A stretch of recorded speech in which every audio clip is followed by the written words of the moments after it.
படத்தோட ஸ்டார்டிங்லேயே ஒரு அப்பாவும் பொண்ணும் காட்டுறாங்க. இந்த பொண்ணோட அம்மா சின்ன வயசுலேயே இவளை விட்டுட்டு இறந்து போயிடுறாங்க.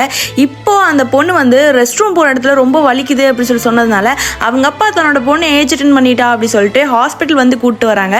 என் பொண்ணுக்கும் அம்மா இல்லை, எனக்கும் அம்மா இல்லை, ஸோ என்ன பண்ணுறதுன்னு தெரில அப்படின்னு சொல்லி அந்த டாக்டர் கிட்ட சொல்லியிருப்பான். அதனால அந்த டாக்டரும் செக்அப் பண்ணிட்டு வந்துட்டு அந்த பொண்ணை நீ கொஞ்ச நேரம் வெளியிருமா அப்படி சொல்லிட்டு இதை எப்படி உங்ககிட்ட சொல்கிறதுன்னு தெரில, உங்கள் பொண்ணை யாரோ தப்பாக யூஸ் பண்ணியிருக்காங்க அப்படி சொல்லி ஹீரோ கிட்ட சொல்கிறாங்க. ஹீரோ அந்த தன்னோட பொண்ணை எப்படிலாம் வளர்த்தணும் அப்படி சொல்லி இப்படி ஆயிடுச்சு அப்படி சொல்லி பயங்கரமாக கஷ்டப்படுறப்ப அந்த பொண்ணும் வரா. என்னப்பா பண்ணுறது அவங்கள அப்படி சொல்லி கேட்குறா. நானும் டாக்டர் சொன்னதெல்லாம் கேட்டேன்ப்பா, நான் பட்ட வேதனையும் வலியும் அவங்களும் அனுபவிக்கணும் அப்படி சொல்லி அவங்க அப்பா கிட்ட சொல்கிறா. இப்போ அவங்க அப்பா பாஸ்ட் 2 டேஸில் என்ன நடந்துச்சு அப்படிலாம் கேட்குறப்ப அண்ணா வந்து சாக்லேட் கொடுத்தாரு, இந்த சாக்லேட் சாப்பிட்டதுமே நான் தூங்கிட்டேன், அதுக்கப்புறம் என்ன நடந்துச்சுன்னே தெரில அப்படி சொல்லி சொல்கிறான். இதை கேட்டதும் அவங்க அப்பா அந்த பையனை போய் பயங்கரமாக அடிக்கிறான். அந்த பையன் பெட்ரோல் திருட தான் சார் வந்தேன் அப்படி சொல்லிடுறான்.